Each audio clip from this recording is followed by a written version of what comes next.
Hi, folks, and welcome to the Meaningful Money Podcast. This is Season 18, Episode 4.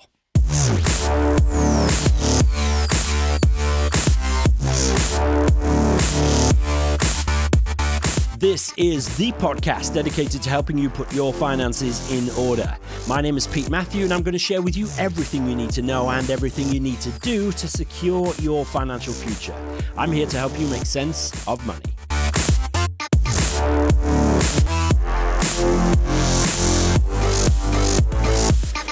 Here we are once again. Great to have you with me. Thank you so much for joining me for this next ultimate guide in the series. Having dealt with the basics of financial management and building a sure foundation, we now need to turn our attention to the task of building wealth for the future. And so today, this is the ultimate guide to investing. Fair to say it's a big task, so let's see how we get on.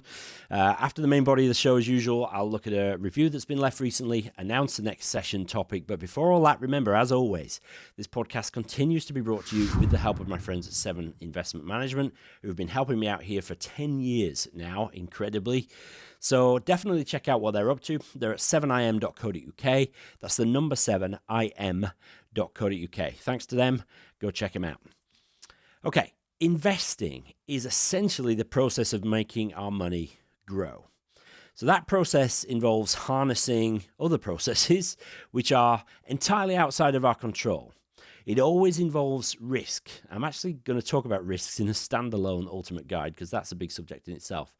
But today, though, I want to try and do justice to the whole idea of investing. But here's the rub. This is going to be a 2-part ultimate guide.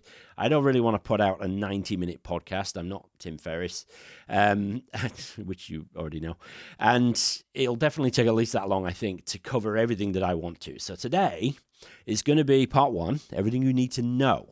Right? And then next week, we'll follow up with everything you need to do about investing. So a couple of things. Remember, notes and links from today's show, they're at the show notes, which is the only link you need to remember if you're going through this. So if you're out and about listening to this, meaningfulmoney.tv/UG4, that's for ultimate guide number 4. There's a workbook there, which will really help you with everything we're talking about today. It's free. It'll help you understand and then apply that understanding in some practical ways. Also, stay tuned for more details on a special offer on the Build Wealth phase of Meaningful Academy, which takes this subject and really takes it on. Lots more detail and lots more practical stuff than I can ever deal with in 1 or even 2 podcast episodes. If you're watching this on YouTube, you can use the chapter markers to skip to the relevant points, and you can do that also on the audio player on the show notes page, meaningfulmoney.tv/UG4. Are we ready then? Let's have a look at everything we need to know in the ultimate guide to investing. Lots to deal with today. Buckle up. Let's start the journey. So firstly, we need to understand the difference between saving and investing, and it's crucial to differentiate those two. There are various ways to do that, but here are some fairly rapid-fire thoughts to help you understand the difference between saving and investing. Firstly, saving involves putting money in the bank. Investing involves buying real assets. So when you put money in the bank, it doesn't do anything for you. Maybe it attracts a little bit of interest, but the point is it's there, it's accessible if you need to take the money out and spend it on something. When you invest, you convert that money into something else, a different form, like a property, a share, some gold perhaps. The idea is that those assets will hopefully make you more money in time. That's the whole point in buying them. Saving is short-term, investing is long-term. When you save money, really it's to use that money in the next 3 years, say, or maybe things like next Christmas, next year's holiday, your anniversary the year after next. It's short-term needs that you're keeping money in a savings account for. When you invest money, generally it's towards things which are more than 4 or 5 years into the future. Things like your kids' private education maybe, or university costs, your daughter's wedding one day, or the big one, of course, your own retirement. When saving, you earn interest. When investing, you get total return. So money held in the bank will earn interest, as we've said. It's the bank's way of paying you, really, for letting them use your money for their other projects, like lending to mortgage borrowers. So if you buy assets, though, you usually get 2 strings to your bow. You can earn an income in the form of interest or dividends, or if you own property, obviously the income can be rent. You can also benefit from the assets that you've bought rising in value. And the combination of the two, the combination of income and capital growth, is called total return. And you'll often hear that shortened to just return or returns. Okay? Saving will never produce wealth. Investing for the long term will. Keeping your cash in the bank is just no way to build wealth. Interest rates are currently at record lows, recording this in November 2020 actually. Interest rates are at record lows. They have been for more than a decade. They're likely to remain so for a while, right? It's not a prediction much as just a present reality. So you're really not getting anything much for leaving your cash in the bank. And worse, as the interest rate currently is actually below the level of inflation, well, the value of the money held in the bank is actually declining in real terms. Things get more expensive due to inflation. If your money grows by a lesser rate than that, then you're actually losing money. Money which is invested, on the other hand, tends to increase in value over time. Doesn't always happen in a straight line, mind, right? It can be quite wobbly and sometimes things go down in value, but usually investments comfortably outperform inflation over the long run. So the value of your money increases. Saving is risk-free. Investing involves some risk. So cash in the bank is generally considered risk-free. Deposits in banks in the UK are insured by the government under the Financial Services Compensation Scheme, it's the FSCS, up to £85,000 per person per bank. Now, even if your bank fails and your money is lost, the government will step in and pay you the money back up to that level. Investments come with all kinds of risks, as we'll talk about later in the series. Far from being a bad thing, though, risk is actually part of the engine of wealth building. Saving has no explicit costs. Investing does have costs. Most banks don't charge you for depositing your money with them. Some banks obviously do charge for current accounts, which are enhanced with benefits like travel insurance, stuff like that. Investing, though, always involves various levels of charges. There are transaction costs, platform, wrapper, account costs, taxation, sometimes advice costs if you're bringing in an advisor to help you with it. Needless to say, in order to offset all those costs, you would hope to do better by investing than you would by leaving your money saved in the bank. Saving is rate-driven. Investing requires knowledge and education. So when you decide where to save your money, really the best choice is likely to be the bank which is offering you the highest rate of interest right now. These days, you can compare hundreds of bank accounts really easy using comparison websites. One bank really is much the same as another as long as that FSCS protection applies, so you might as well shop around and get the best deal. But when it comes to choosing investments, there are many other factors at play, such as the past performance of your chosen shares or funds, the state and outlook of the world economy, the ease with which you can take your money out, loads more factors besides that. And because of this, you're going to need to do a bit more homework than spending 5 minutes on a comparison site. So saving and investing, hopefully you can see, are two very different animals. They're structured differently. There's charges involved with one. There's risks involved with one and not the other. But there's benefits as well as differences, pros and cons to both. Okay? Saving is different from investing. Second thing you need to know, you're going to need to have many strings to your bow to build wealth, to invest successfully. So I talked a little bit earlier on about total return, that combination of income and capital growth that makes an investment a powerful wealth building tool. One of the golden rules of building wealth is to have many strings to your bow, of which those really are just two. So as well as income and capital growth that you get from investing, you could consider leverage as another useful factor in building wealth. With leverage, you borrow money in order to capitalize on an opportunity in a bigger way than if you just had your own money to use. Well, hang on, Pete, you might just say, borrow money.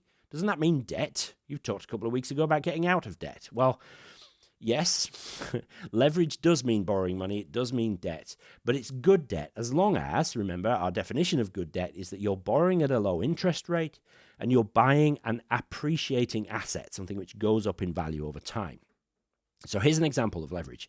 Let's say you want to buy a house for £200,000, but you've only got £50,000 available to do it. Well, you either save up for a long time and, save up 200,000 and buy it that way, Or like most of us, you take out a mortgage.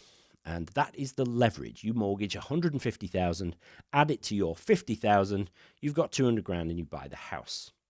Now, over time, let's say the value of that house rises to 300,000. So you decide to sell it.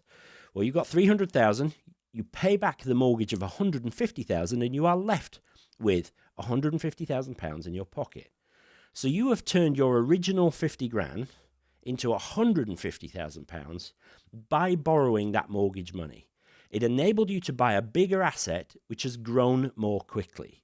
Now, that example conveniently forgets to mention interest payments on the mortgage, the rent, which might help you pay those, taxes, stamp duty, and all kinds of other things. This is a principle, though, we're talking about, right? So leverage is useful, but it increases risk as well, and that's crucial to know. If you borrow money to buy a house, but rather than grow in value, it turns out there's a massive flyover being built right next to it and the value plummets. But you still owe the money, right? So the asset maybe is now worth a lot less than you paid for it, and you're very much out of pocket after you've paid off the mortgage. Leverage essentially magnifies both gains and losses. It amplifies the risk. Now, another useful string to the bow is opportunity money. That is money that maybe you've got to one side so that you can jump on an opportunity if one presents itself, because occasionally life does throw things in your path that you might want to take advantage of. But you need to be able to take advantage of it by having the capacity, having the money on hand. In the case of investing, that might mean having something of a war chest available to buy into an investment opportunity. Care is needed here, but again, it's the principle that stands. And of course, let's not forget one of the greatest forces for wealth building that exists, compound returns. And this is the process where your money invested makes money by one of the means that we've just covered, income or capital return. And then that money makes more money. And then that money makes more money, and it builds. It becomes like a snowball, gathering pace and mass. Compounding can take a while to spool up, really, and that's why investing is best done over the long term, but it's immensely powerful and can get you to the point where your investments essentially take on a life of their own, working for you in an increasingly powerful way. So use all these strings to your bow, okay? Different amounts at different times, and they're not all for everybody. Leverage particularly is something to be careful with. Number 3, we got 10, all right? So number 3. Understand asset classes. Now, different kinds of investments behave in different ways, and you need to understand what makes each asset class unique and what it might add to or detract from your wealth building efforts. So there's 4 main asset classes, right? So the first of those is cash. Cash really is not an investment. And obviously, I don't mean actual physical cash in your hand here in the form of banknotes and coins. I mean money which is held in banks or building societies, primarily. As we've seen, this money is only really useful for spending or for converting into stuff that we can consume, from food, fuel, to clothes, to the technology that's enabling me to record this. Cash doesn't grow. It attracts interest only. But £1 will always be worth £1, whereas a share might be worth £1 one day and £2 the next. Cash is the thing that we convert our investments into when we want to spend that money on something tangible. So that's cash, not really an investment. I used to say that a lot, actually, didn't I? Long-term listeners will know. Cash is not an investment. Sort of nostalgic for the old times there. So the next asset class is property. It's the next easiest one to understand. See, most of us live in a house or a flat, right? There are 4 walls, there's a roof. If we own that property, we know that it's tangible, it's part of our wealth. There might be a mortgage on it, so we might not truly own it outright yet, but we're working on that. We also know that generally speaking, we expect the value of our property to rise over time. We know that isn't guaranteed, but we're kind of banking on it being the case. If we own property purely for investment, chances are we'll rent it out to tenants and we'll get their rent in as income. We might use that income to pay the mortgage, to maintain the place. Really important. Property is illiquid. That's an important term when you're understanding investments. Illiquid means that an investment is a hassle to buy and sell. Anybody who's bought or sold a property knows what a pain in the neck it is to do. It's a very costly process involving solicitors, surveyors, estate agents, stamp duty, taxes, and all that. And actually, there is no real tax shelter with property investing. That's a really important factor as well. Investors like property because it's tangible, unlike some of the other asset classes. Speaking of which, the next asset class is equities, also known as shares. And they're different again. A share is a tiny piece of a company. If you own one of those slices, those shares, you get some rights, specifically to vote in company affairs and to receive a dividend, which is a share of any profit that the company makes. Equities are bought and sold on stock markets, and the price of each share is governed by the assets that the company has. That's called the underlying value. But the value of the share is influenced more so by sentiment, and that's what investors think about the company and the economy at large. So investors are positive about the company. They will want to buy more shares. More investors will want to buy more shares, and because of that, because of the demand, the price of those shares will rise. If investors are worried about how the company is managed or the current trading and economic conditions, they might sell those shares down. And if enough investors want to do that, the price of each share will fall. If a company goes bust, its shares become essentially worthless. So it's crucial, essential. Don't hold all your money in the shares of one company, or you could lose everything. That's equities. Bonds, also known as fixed income or fixed interest securities, are altogether different. So think of a bond as an IOU. If a company or a government wants to borrow money, it can issue these IOUs to you. Imagine a piece of paper that says, I owe you £100 on it, right? Piece of paper. I lend the UK government £100 and I get this bit of paper, this IOU in return. And there are two more bits of information on it. There's the redemption date, which is when I'll get my money back from the government. And there's the coupon or interest rate, which is how much money the UK government will pay me each year until they pay me back the £100 that they owe me. So let's say that's 5% or £5 a year. So that's all dead simple. UK government owes me 100 quid. They'll pay it back to me in 2030 and they'll give me a £5 a year interest in the meantime. All straightforward enough, but those bits of paper, of course, they're not bits of paper now, they're digital things, but those IOUs are traded in the stock market. So if a pension fund is looking to secure this £5 a year income to pay to one of their pensioners, they might buy the IOU off me, and they may even be prepared to pay me more than the 100 quid that it's worth, which just sounds weird, doesn't it? So without getting bogged down in detail, bonds can fall and rise in value for similar reasons to shares, but the income that they pay is useful to investors. They tend to fall and rise less than shares. They're generally less volatile, but that is a generalization. So those are your four main asset classes: cash, property, equities, and bonds. After that, we're down to a bunch of other asset classes that you could call others, but often they're kind of grouped together and called alternatives, right? And chief among these are commodities. Commodities is code for anything that we humans consume. So commodities includes metals like gold and silver, oil, gas, soft commodities like wheat, hops, sugar, orange juice, and other foodstuffs. The value of these assets also falls and rises based on demand. So a bad harvest, the wheat price will rise because there's less of it around. A good harvest, and it'll fall. If OPEC, that's the oil-producing nations, decides to cut oil production, the price will usually rise because there's less of it about. The laws of supply and demand at work. Crucially, commodities don't ever produce an income, right? Just the capital value goes up and down, and often quite a lot, very big swings. They can be a very volatile investment.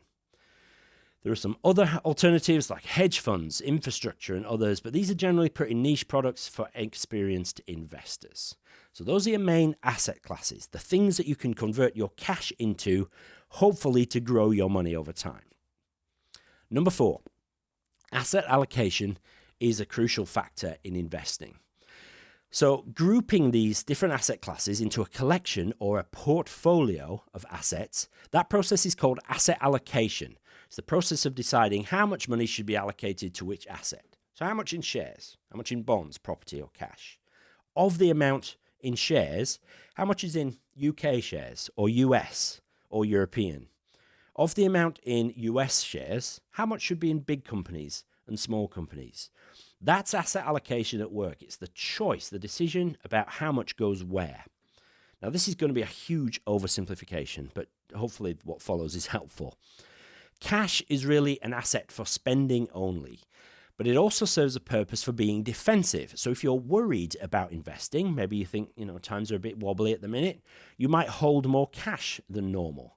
Generally not a good idea to do that for too long, but it can be a defensive position.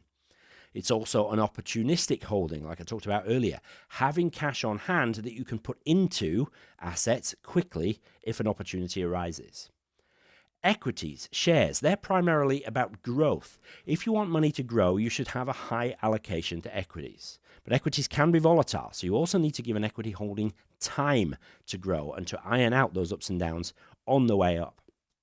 Investing in equities over short timescales is risky and not good investment doctrine.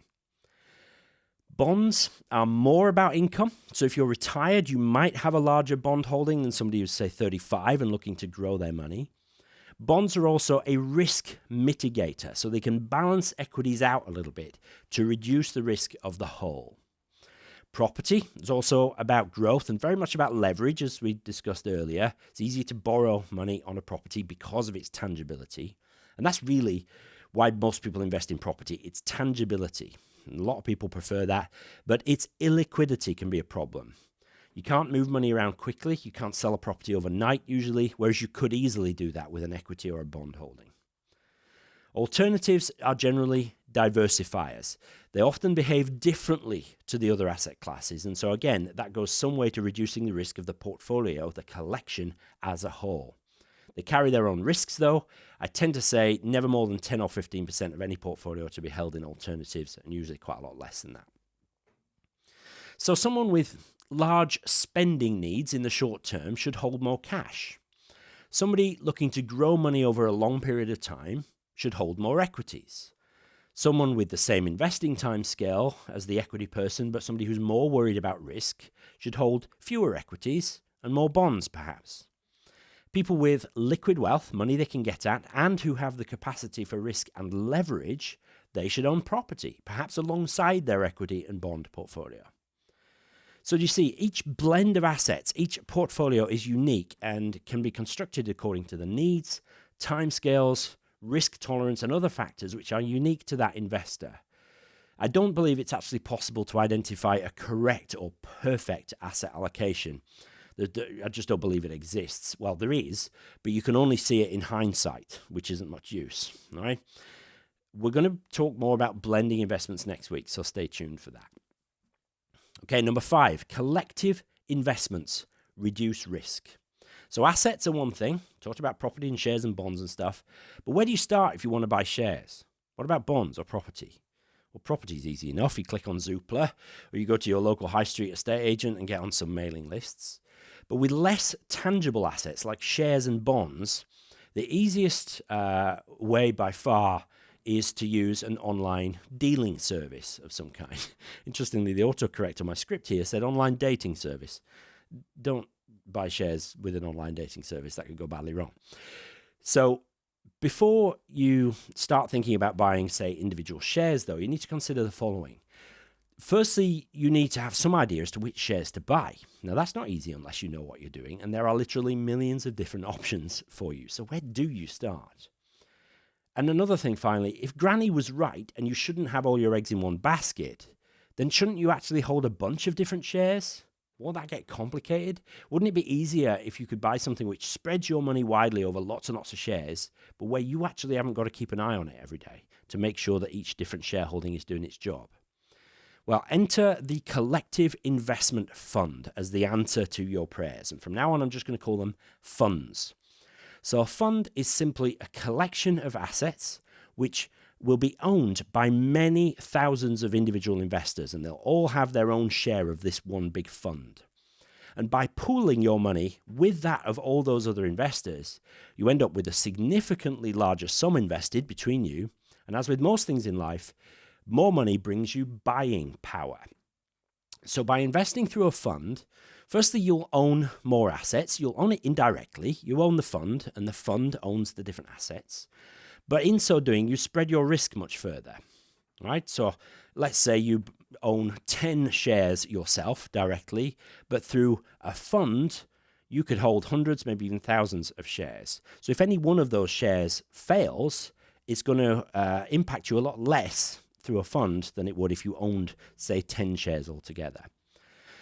So by investing in a fund, you can buy more assets, you can spread your risk further, and you can often do so much more cheaply than if you were to buy all those shares yourself. Some funds hold tens of thousands of underlying stocks. You could never manage that yourself. It would be too complicated and too expensive. You can get share funds, you can get bond funds, commodity funds, and even funds which hold a blend of these assets, which are called multi-asset funds. I like those. That might be a term you've heard me say in the past. Most ordinary investors just use funds because it makes life so much easier. But funds do come in some different flavors, so we need to just cover those briefly. Firstly, you have OEICs, that's OEIC, which stands for Open-Ended Investment Companies. They're the most common type of fund, and they're the simplest to understand. The open-ended part of the name refers to the fact that the fund can create or destroy shares in itself to cope with customer demand. So if more people want to invest, they just create more shares in the fund and take the money in. If people want to sell out, they can destroy the shares and pay the money out to the investor. The price of those shares in a fund is determined once a day, and it's the sum of the value of all the assets in the fund, which is divided by the number of shares in existence. It's called a net asset value. Unit trusts. They're similar to OEICs, but they often have an initial charge called a bid-offer spread. They've hugely fallen out of favor compared with OEICs, which are much more transparent. So generally, unit trusts, you would avoid them if you come across them, just because the OEIC charging structure is much more transparent. Investment trusts. These are different beasts altogether. They're still a vehicle for pooling your money with other investors, but they behave more like a normal company. So their shares are traded on the stock market. And so sentiment is a factor in the share price, not just the value of the underlying assets that they hold. Investment trusts can borrow money, called leveraging. Remember that? We spoke about that earlier. They can borrow money to invest, and that increases the risk, but it can boost returns as well. They're often lower cost than OEICs. And then we've got exchange-traded funds, or ETFs. These are funds still, but they're very liquid. They trade throughout the day, so the price of the shares in an ETF will change all the time, as opposed to an OEIC, which changes once a day usually. Usually, ETFs track an index. More on that in a minute. ETFs are very popular, particularly with followers of the FIRE movement, because they're usually super low cost and very easily traded. Now, there are some other types of fund, but those four are the main ones for UK investors. Number 6, we need to talk about active versus passive investing. Yeah, okay. So one of the benefits of using funds is that we don't have to choose the underlying assets that are in the fund. The fund management company does that, and it charges you for the privilege. So a fund management company will choose the underlying assets in the fund in one of two ways. Firstly, active management. So you have a fund manager and a team of analysts weigh up the perceived benefits of each possible asset in their universe that they can buy, and they will make a value judgment about whether to buy it, sell it, or hold on to it. So let's say you have invested in a fund which is a UK FTSE 250 fund. FTSE 250 is just an index of the companies in the UK which are ranked from 101 to 350 in terms of their size as measured by the value of their shares. So the fund manager has 250 companies' shares to choose from, right? So she and a team of analysts will analyze the companies, decide which of the company's shares should make up their portfolio. They will actively decide to buy some shares, discard some others, to try and end up with what they believe is the optimum collection of shares from all the 250 options that they have available. That's active management. Next, we have passive management. And here, rather than choosing which of the 250 available companies' shares to buy or sell or whatever, the fund aims to track the FTSE 100, FTSE 250 index itself, usually by buying all 250 shares in the right ways. So by removing the need to make any decisions about which stocks to buy, we just buy them all, they can dispense with much of the department of analysts and the very highly paid fund manager which radically reduces the costs of a passive fund versus an active fund. But here's the kicker. There is a weight of evidence that very few active managers consistently add value over and above their market. So think about it. If you're going to pay a fund manager actively to choose which of those FTSE 250 shares to buy, well, you want them to make you more money than they cost you in fees. So you would want to outperform the FTSE 250 itself by at least the value of their fees, because if they don't achieve that, then you've paid them for nothing. You will have been better off just tracking the market, and that's what passive investments generally do. They just track the market. Now, everybody has their own views on this. I'm going to put my flag down here, though, and I believe most ordinary investors are better served with passive investments than active ones, at least for the bulk of their portfolio. When it comes to investing, there are very few things that we can control. We can't control the economy, the coronavirus pandemic, governments or central banks of the world powers, but we can control costs, and what we can control, we should. Especially when the evidence is, to my mind at least, overwhelming. Most managers don't consistently add value. Some do, but there are very few, and finding the ones who do is just an added layer of work and research that you'll need to do if you opt for an actively managed approach. As a self-confessed lazy-ass investor, I opt for passive investing every time. Number 7. Right, just a few more points here. I'm going to rattle through these fairly quickly. Over the next 3 weeks, actually, I'm going to be adding more detail, building up the ultimate guide to investing. But number 7, when investing, you need to be aware of drift, or beware, rather, of it. Drift is the inexorable process of things getting out of kilter, and increasingly so over time. So we're going to talk more about asset allocation next week, but let's say you set up an investment which starts out at 50% shares, 50% bonds. Nice, even 50% portfolio. Well, let's say that the equities, half, goes up by 10% a year. Nice work, good choice. And the bonds only go up by 2%. Well, after 10 years, because they're rising at different rates, that's not a 50-50 portfolio anymore. After 10 years, it's a 2/3, 1/3 in favor of equities. And now it's much more heavily weighted to equity. So if equities have a tough time, it's more likely to be volatile, right? Really, the whole essence of the thing has changed because it's out of kilter now. If you leave it as it is, after 20 years, it becomes an 80-20 portfolio in favor of shares. And if after 20 years you're on the threshold of retirement and there's a massive market crash, your portfolio is now much more exposed to that. So it's vital to review any portfolio that you build, however it's made up. The review process is there to keep things in their proper place, to make sure nothing untoward is going on, and more than anything, to make sure that everything remains suitable for the reasons that you set it up in the first place. So beware drift. Be intentional by keeping your portfolio under regular review. More to come on that.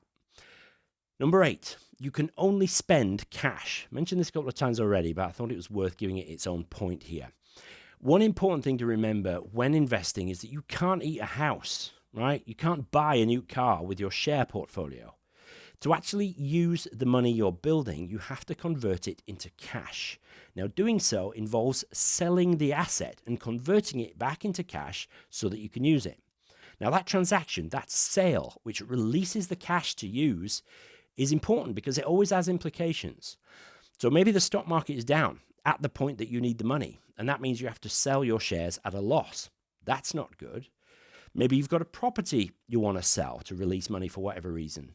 Well, if the property market in your area is depressed at the time for any number of reasons, well, it might take you 6 months to sell the property or even longer, meaning that you can't access the money when you need it. Tax might be a factor too, depending on how the money is invested. So it's crucial always to have a mind to cash needs in the coming few months and even the next year or two, and make sure that you plan accordingly, especially if you're going to need to disinvest, sell assets. And it's especially pertinent in retirement, of course, when spending money out of your investments becomes a more frequent occurrence because your earnings from work will have stopped. So as we'll see, cash levels and spending needs are an important part of any review process. So look ahead, plan your expenditure and your investment withdrawals carefully. Okay, number 9 of 10, 2 more to go. I'm assuming you're listening to this or watching it on YouTube because you're interested in how money works and in building wealth for your future. If that's true, pay close attention to the last 3 words of the previous sentence. For your future. For your future. Money is never an end in itself, unless you're a professional fund manager and it is literally your job to make money. For the rest of us, money is only there to serve our life goals.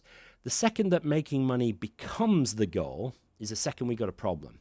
So I'm fine with you being enthusiastic and getting into how it all works and keeping an eye on your portfolio, optimizing for tax, all that good stuff. For many people, it's a hobby and it's a big part of their life. But if it becomes more important than the reasons you started building wealth in the start, we got a problem. So one way to combat this is to write down your reasons for pursuing wealth building, pursuing financial independence. Have those reasons, come to hand easily, make them accessible so that you can return to them regularly. And doing so will enable you to keep money in its place as a servant and not a master. St. Paul in the Bible is often misquoted as saying that the money is the root of all evil, but that's not what he said. He wrote to his protege, Timothy, and he said that the love of money is the root of all evil. From the point at which the amassing of more wealth becomes the love of our lives, that's when we're in danger. So keep money in its place. Get into it by all means, but don't let it take over. Money is there as a means to an end, never an end in itself. Here endeth the lesson. Not quite. Number 10, last one. Investing should be boring. The best investments, folks, are boring as hell. If you're anything like me, your Facebook feed is probably full of adverts for Bitcoin charlatans or day traders. You know, the kind of thing. I make 11% a month using this foolproof method. Well, if it was foolproof, we'd all be doing it, right? Now, I credit you with more sense than to be taken in by those guys, but there are lots of distractions that threaten to derail our wealth building progress. As we'll see next week, building a reliable investment portfolio is the easy bit, really. Resisting the temptation to tweak our portfolios and pursue the latest, greatest tip or trend that we've read about, that's the difficult bit. Investing is different to trading. Investing is about compounding returns over time. Trading is about pursuing short-term wins, and it closer resembles gambling than investing, despite very often it masquerades as some kind of science, like a lot of things do. Fads come and go. They can be hard to differentiate and hard to resist, but resist them we must. Or at the most, we can assign a very small amount of our money to testing them out on the understanding that we might lose it all. Only somebody with deep psychological issues would intentionally pursue a strategy which runs the risk of losing their entire worldly wealth. Pursue boringness in your investments and you probably won't go far wrong. More detail to come next week. Okay, you can hear my voice going, right? 30 odd minutes in. So we've covered the difference between saving and investing, the different tools at your disposal, such as income generation, capital return, leverage, compounding. We've talked about the main asset classes, the things you can buy to build wealth and how they're blended together into an asset allocation. Then we covered collective investments, how you can pool your money with other investors to reduce hassle, costs, and risk. Those collective funds fall into passive and active categories, and they come in different flavors, OICs and ETFs and investment trusts and things like that. And then we talked about reviewing things regularly, planning for cash needs, keeping money in its place, and that investing should be boring. Now that's a pretty decent 40-minute foundation on which to build next week as we go into how to put some of this information together to actually build a portfolio that is useful. Now, any questions on any of this, reach out. Facebook group is a great place to do that. You are in the Facebook group, aren't you? meaningfulmoney.tv/community. Or you can comment at the show notes, which is meaningfulmoney.tv/UG4 for ultimate guide number 4. Or you can just comment underneath the video here. Okay? More to come next week. But here is a review from Jenny in Dubai. Thank you, Jenny, who says, life-changing. That's the headline. I would recommend Meaningful Money to any age group.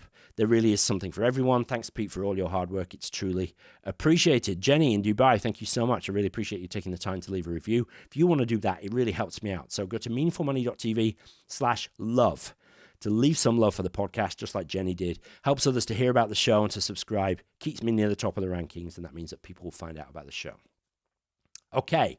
So to celebrate this season of Ultimate Guides, I'm doing a special offer on Meaningful Academy. And this week and the next few weeks, Ultimate Guides lend themselves to the build wealth phase of the Academy. So that is the phase for folks looking to understand investments, pursue financial independence. So there's guides, calculators, video lessons about choosing investments, financial planning, behavioral finance, how we make decisions, key part of that course. And there's a year's access to the best financial planning app in the world.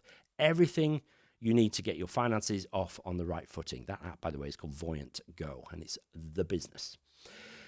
So there's a private Facebook group as part of the Academy as well, so you can ask questions in a safe place from folks who are in a similar position to you. So special price on that, and to find out more, go to meaningfulacademy.com/specialbw.